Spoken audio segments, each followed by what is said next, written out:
De retour sur Africa 24, le procès de l'ancien président ivoirien Laurent Gbagbo et de son ancien ministre de la Jeunesse Charles Blé Goudé se poursuit. Les deux hommes sont poursuivis par la Cour pénale internationale, notamment pour crimes contre l'humanité. Suivez avec nous la suite des audiences à La Haye. La greffière d'audience, nous sommes en audience publique. Monsieur le Président, merci. Maître Altit. Alors nous parlions des réserves que vous et ou votre avocat aviez émises sur les conditions de l'entretien. Alors, votre avocat mentionne des militaires. Est-ce à dire que vous étiez, lors de l'entretien, au milieu d'un va-et-vient de militaires ou même qu'il y avait des militaires à proximité ? Les militaires dont il s'agit ici sont ceux qui gardent l'entrée de la cellule spéciale. Et puis, comme j'étais détenu, quand je suis arrivé, j'étais escorté par quelques militaires qui sont peut-être arrêtés, qui sont arrêtés à la porte du bureau de l'avocat, du juge d'instruction. Combien de fois, par la suite, avez-vous rencontré les enquêteurs du bureau du procureur ? Cette même équipe ou bien d'autres équipes? Peu importe qui, des représentants du bureau du procureur de la CPI, combien de fois en avez-vous rencontré après cette rencontre d'octobre 2011? Une fois, en 2013. Enfin, il y a d'autres fois, c'est pas pour des entretiens. Monsieur le procureur lui-même, il est venu souvent, mais ça, c'est pas pour être entendu. C'était des entretiens, ça durait peut-être une demi-heure, puis je rentrais. Il voulait toujours savoir si je n'avais pas de problème de sécurité, si je n'avais pas de ceci, de cela, mais une rencontre pour être entendu, c'est une fois en 2013. D'accord. Donc, j'attends un tout petit peu, monsieur. OK. Donc, vous avez une autre grande réunion en 2013, mais aussi bien avant 2013 qu'après 2013, vous avez rencontré, d'après ce que vous venez de nous dire, à de nombreuses reprises, des représentants du bureau du procureur, sans qu'il y ait procès-verbal de vos rencontres. Et parmi eux, vous indiquiez que M. McDonald, et c'était à ça qu'il faisait allusion, je pense, tout à l'heure, en tout cas, vous avez indiqué que c'était M. McDonald que vous aviez rencontré à plusieurs reprises, c'est bien ça? En 2013, c'est lui qui m'a entendu, et le procureur était dans l'équipe qui m'a entendu.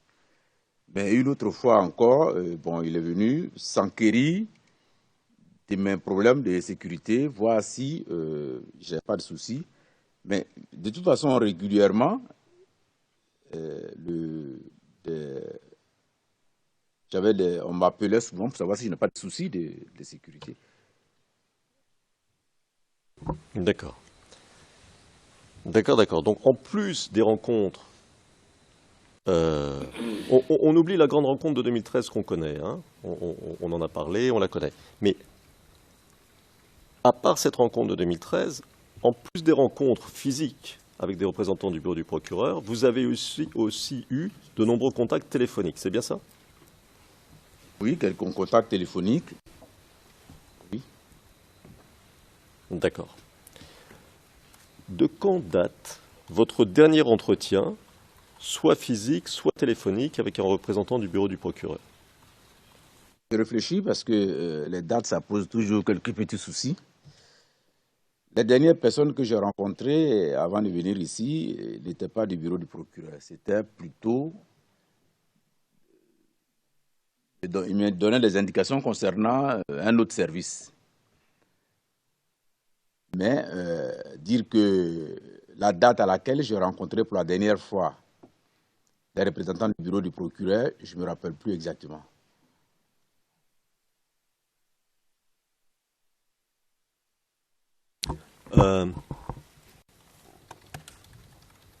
Une idée de la période? Vous avez une idée de la période? Ça va être difficile parce que je ne me rappelle pas exactement cette période-là. D'accord. Alors, le 27 mars 2017, au cours de votre témoignage, vous avez dit, et c'est dans les transcrits français du 27 mars, page 8, à la ligne 25, je vous cite, « J'attends un peu et tout le monde est prêt, donc je vous cite, « Les juges d'instruction qui avaient le dossier m'ont entendu plusieurs fois et puis j'ai été mis en examen, inculpé, mais je suis resté en liberté jusqu'à maintenant. » Alors, fin de citation. Donc vous nous parlez d'inculpation, de mise en examen. Dans combien de dossiers? Je crois que vous avez cité 2 dossiers, mais je voudrais que vous nous le confirmiez. Y en a-t-il plus? 2 dossiers. D'accord. Ma question, est-ce que ces poursuites sont toujours pendantes?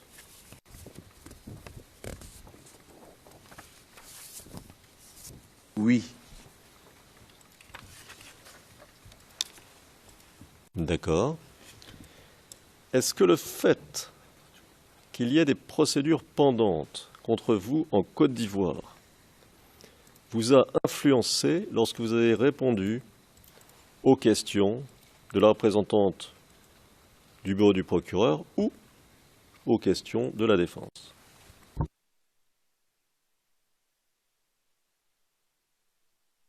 Je pense que depuis lundi, que nous tous, on est dans cette salle, vous-même, maître, vous avez écouté les différentes réponses que je donnais à madame le procureur. Est-ce que vous avez senti dans ces réponses que j'étais stressé, angoissé ou bien que j'avais quelques inquiétudes que ce soit? Je ne crois pas personnellement. Mon objectif, c'était de répondre à toutes les questions que madame le procureur m'a posées et de répondre à ces questions devant l'honorable cour ici, conformément à mon engagement de dire la vérité, toute la vérité et rien que la vérité. Alors, Monsieur le Président, Madame, Monsieur, maintenant, avec votre permission, nous allons nous livrer à un petit exercice. Il s'agit de faire soumettre, par le biais du témoin, un certain nombre de documents, et je vous rassure tout de suite, il y en a 7. Donc, ça va être rapide. 7. We know the exercise. Nous sommes très familiers de cet exercice. Les introduire par ce témoin. C'est Madame Naouri qui va les montrer au témoin. Et aussitôt que nous aurons terminé, je reprendrai la parole pour quelques minutes, pas plus.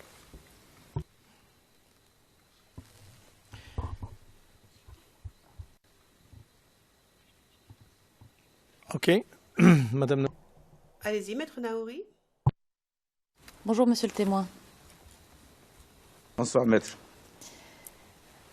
Alors, monsieur le témoin, si vous ouvrez le classeur que vous avez devant vous, le premier document porte le numéro ERN 0071 05 94. Et nous allons aller à la page 0595, c'est-à-dire la deuxième page dans le classeur que vous avez devant vous.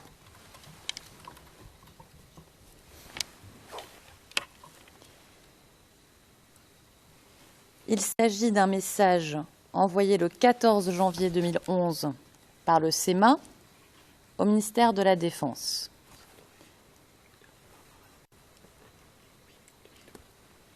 Est-ce que vous voyez ce document, monsieur le témoin?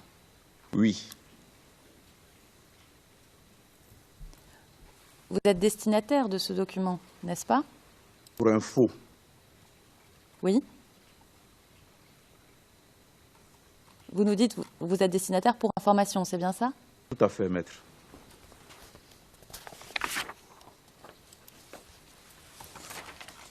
Alors, je vais vous lire le primo.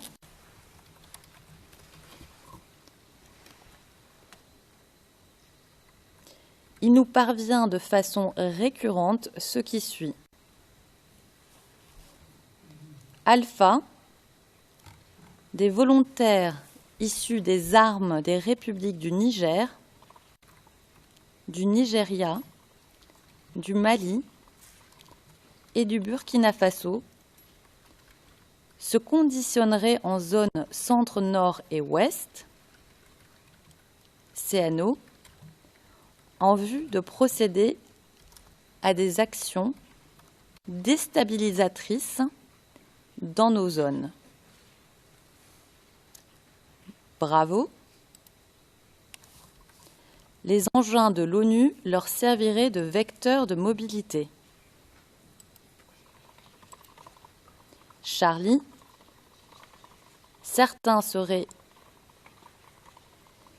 hélicoptés et d'autres transportés par voie terrestre. Fin de citation.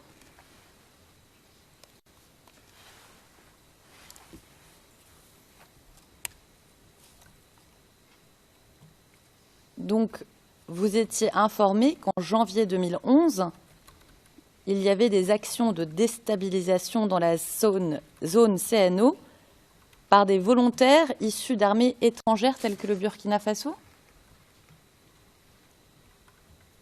Je voulais juste apporter un petit bémol.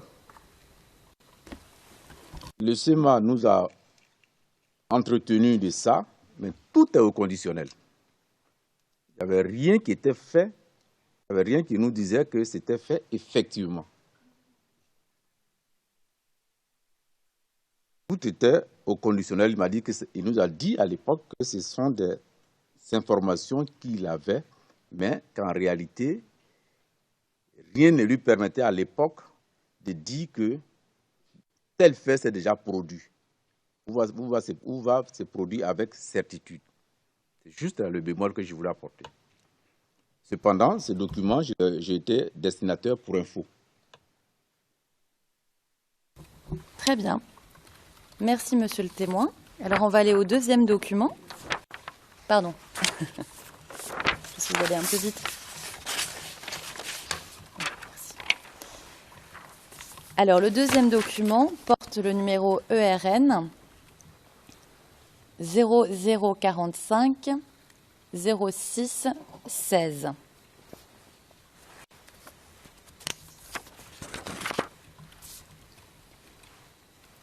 Il s'agit d'un message envoyé le 19 janvier 2011 par le SEMA au ministère de la Défense.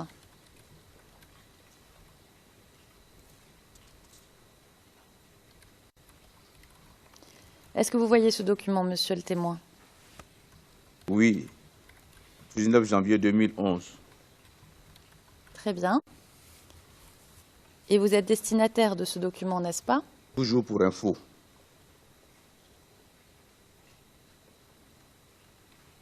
Très bien.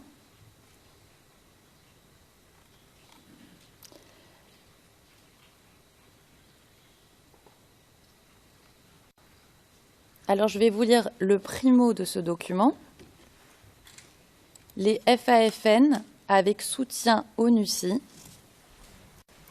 se rendent massivement à Abidjan et dans les villes, sur ligne de front, en vue de s'attaquer aux institutions de la République, mener des actions de sabotage et de guérilla urbaine.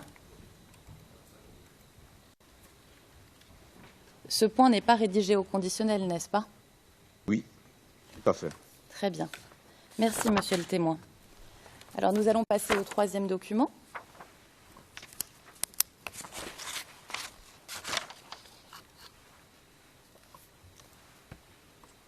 Qui porte le numéro ERN 0071 05 96.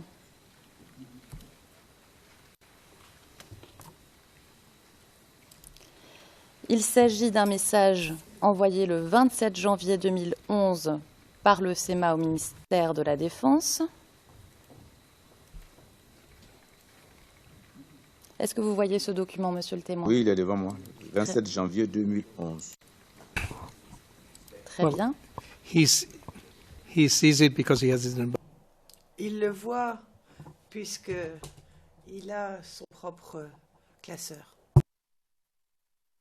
Pour info de ce document? Oui, maître. Très bien.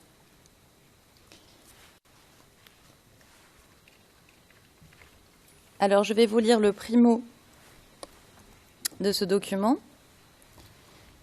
Des informations persistantes font état de ce qu'un commando constitué de forces spéciales françaises et de burkinabés,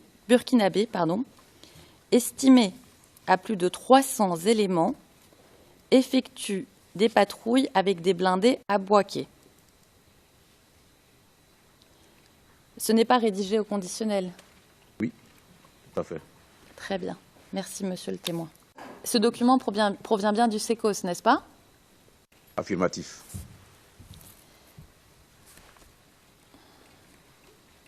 Alors, je vais citer une partie de ce document. Selon une source, des éléments de la rébellion basés à Vavois projettent de s'infiltrer jusqu'à Abidjan par des moyens de transport en commun. Le délai fixé fait cas de leur volonté d'être au plus tard le samedi 8 janvier 2011 à Abidjan. Fin de citation. Est-ce que vous pouvez nous dire qui était le Comzone de Vavois?